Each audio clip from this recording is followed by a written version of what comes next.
Halo semuanya, selamat datang kembali ke channel ini. Hari ini gue membahas mengenai kasus otaku yang mengurung anak kecil selama 2 tahun untuk objek eksperimen. Jadi nggak usah pakai lama lagi, yuk langsung kita gasin.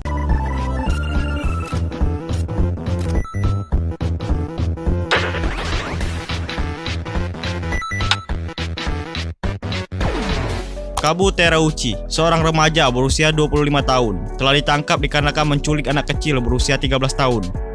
Kabu Terauchi ini seorang mahasiswa yang cerdas dari keluarga kaya raya. Ia mendapatkan lisensi pilot dan lulusan dari Universitas Chiba, bekerja layaknya orang normal pada umumnya. Selama hidup, Terauchi ini sering dijauhi oleh teman-temannya dan diintimidasi oleh lingkungannya. Karena sering mendapatkan hal seperti itu di hidupnya, si Terauchi ini mencoba mencari orang-orang lain yang memiliki penderitaan yang sama seperti dia. Dia ingin mengamati orang-orang yang dijauhi oleh masyarakat, layaknya seperti dia.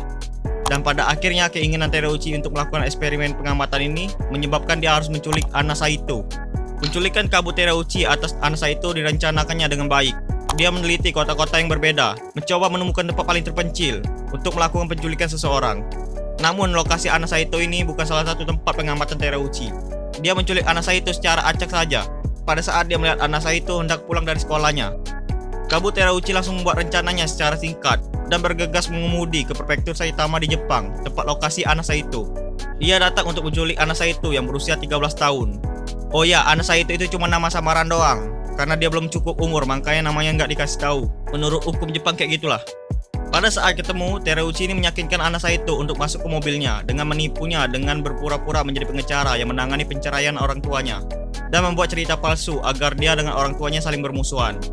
Dia berpura-pura menyelamatkan Anna Saito dari orang tuanya yang hendak menjual organ tubuhnya dan menakut-nakutinya tentang hal tersebut. Terauchi ini memang sering menggunakan cerita manipulasi semacam ini untuk membuat Anna Saito merasa benar-benar terisolasi dari dunia saat terkunci di apartemennya.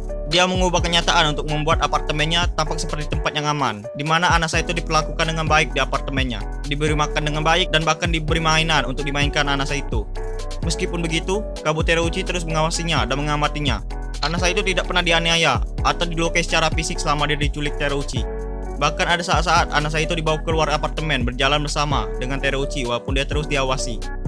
Dan upaya Terauchi untuk membuat Anna Saito merasa terasingkan di masyarakat dan dibuang oleh keluarga dan teman-temannya berhasil. Hal ini terbukti setelah Anna Saito pertama kali mencoba melarikan diri.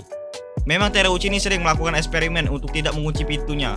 Gue nggak tahu apa itu memang sengaja atau lupa saja. Dia sering membiarkan pintu atau jendelanya dalam keadaan tetap terbuka, sedangkan dia dalam keadaan sedang pergi. Yang dimana hal tersebut bisa membuat Anna Saito melarikan diri dari apartemennya. Tapi sayangnya pertama kali gadis itu mencoba melarikan diri, dia memohon bantuan dari seorang ibu-ibu di taman yang sedang bermain dengan anaknya. Dan ibu tersebut terlalu cuek, tidak menganggap serius dari perkataan Anna Saito. Dan ia juga mencoba melambaikan tangan ke mobil patroli yang sedang melaju. Tetapi mobil tersebut tidak melihatnya dan tetap berjalan. Ia pun mau nggak mau kembali lagi ke apartemennya Terauchi setelah upayanya yang gagal. Di hari berikutnya dia mencoba untuk keluar lagi, tetapi sekali ini pintunya terkunci dan tidak mau terbuka. Selain memanipulasi mental Anna Saito, menurut jaksa, Kabu Terauchi juga membumbui makanan Anna Saito dengan obat yang terbuat dari biji Morning Glory yang bisa menyebabkan halusinasi. Ini juga kemungkinan alasan lain mengapa Anna Saito sulit untuk berhasil melarikan diri dari penculikannya. Kabu Terauchi bahkan pindah dari Chiba, yaitu lokasi apartemen pertamanya, ke Tokyo. Selama 2 tahun penculikan tersebut membawa Anna Saito tanpa ada tetangga yang menyadarinya. Terauchi ini sudah lulus kuliahnya dan bahkan sudah bekerja sambil mengurung gadis itu di apartemennya. Dia terus mengurungnya di apartemen barunya di Tokyo setelah pindah dari apartemennya di Chiba. Selama 2 tahun kehilangan Anna Saito, polisi dan keluarganya mati-matian mencari gadis tersebut. Pada awalnya, kehilangan Anna Saito kayak anak remaja Jepang pada umumnya, yang mencoba melarikan diri dari keluarganya akibat marah akan sesuatu. Keluarga Anna Saito dikasih sebuah surat dengan tulisan tangan Anna Saito sendiri. Saya ingin istirahat dari sekolah dan rumah, jadi jangan temukan aku. Itu adalah sebuah kalimat dari isi surat Anna Saito. Dan 9 hari setelah hilangnya Anna Saito, orang tuanya menerima surat lagi. Aku baik-baik saja. Aku minta maaf karena menyebabkan banyak stres. Jangan temukan aku. Polisi dengan cepat mengesampingkan kemungkinan Anna Saito melarikan diri karena semua barang miliknya masih ada di dalam rumah. Karena biasanya seorang anak yang ingin pergi dari rumahnya biasanya membawa perlengkapan dan pakaian-pakaiannya. Tetapi tidak dengan Anna Saito yang tidak membawa apapun. Meskipun tidak memiliki petunjuk yang signifikan, keluarganya terus mencari Anna Saito selama 2 tahun. Pihak sekolahnya pun bahkan memasukkannya ke dalam upacara kelulusan mereka, berharap Anna Saito masih hidup. Karena pencarian keluarganya yang terus-menerus, Anna Saito mendapatkan kembali harapannya bahwa keluarganya tidak melupakannya. Karena ada beberapa poster, koran, dan artikel orang yang hilang di berita, yang akhirnya Anasa itu tersadarkan ketika melihatnya. Pada 27 Maret 2016, dia berhasil melarikan diri lagi ketika Tereuchi pergi berbelanja di Akihabara, tempat para otaku berkumpul. Dan Tereuchi yang pergi tidak mengunci pintunya lagi. Kali ini Anasa itu pergi dengan sejumlah uang yang dia tabung dan langsung menelpon orang tuanya dengan telepon umum. Meski lega mendengar kabar dari putrinya tersebut, ibunya menyuruhnya menutup telepon dan segera menelpon polisi agar bisa diselamatkan. Anasa itu melakukan seperti yang diperintahkan dan langsung diselamatkan, dipertemukan kembali dengan keluarganya. Dan keesokan harinya, polisi menangkap Tereuchi di dekat hutan di barat Tokyo. Dia mengalami pendarahan di lehernya akibat cedera ringan yang dilakukannya sendiri karena upaya bunuh dirinya yang gagal. Meski sempat dirawat di rumah sakit untuk perawatan, ia kemudian ditangkap polisi. Ketika kasus ini pertama kali disidangkan, persidangan tersebut akhirnya tertunda karena perilaku Tereuchi yang aneh. Seperti bagaimana dia menyebut dirinya sebagai peri dari hutan dan amuba. Dan ketika persidangan itu akhirnya berlanjut, Tereuchi menyebut Anasa itu yang mengalami kesulitan menyesuaikan diri kembali dengan masyarakat setelah trauma yang dia alami sebagai subjek eksperimen. Dia menganggap penculikan tersebut sebagai eksperimen, di mana dia merasa memperlakukan gadis itu sebagai binatang, bukan sebagai manusia. Sementara itu, ibu Anasa itu ingin Tereuchi tetap di penjara seumur hidup, yang awalnya dijatuhi hukuman 9 tahun penjara. Pengacaranya berpikir hukuman itu harus dikurangi karena gangguan kesehatan mental Tereuchi. Pada saat yang sama, penuntut berargumen bahwa itu tidak cukup parah untuk kerusakan yang dia lakukan pada Anasa itu. Karena Anasa itu yang kini berusia 16 tahun itu terus mengalami trauma emosional yang parah akibat kejadian tersebut.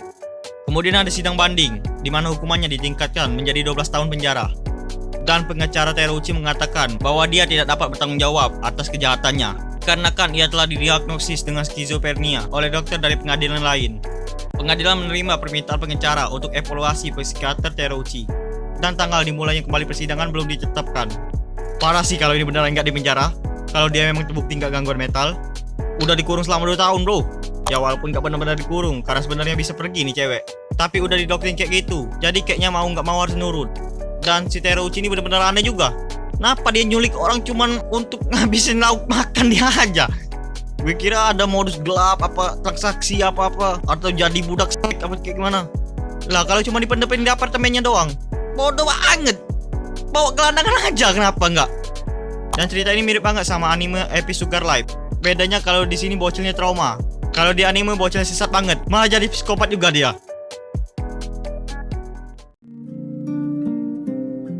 Mungkin itu aja untuk video kali ini. Jika kalian ada pesan-pesan buat gue dan ingin ngebantu channel ini, bisa lu klik Saweria di deskripsi. Dan jika kalian suka dengan video ini, jangan lupa klik subscribe di bawah. Kalau kalian mau request pembahasan lainnya, bisa langsung komen aja. Terima kasih untuk yang udah nonton, dan sayonara semuanya.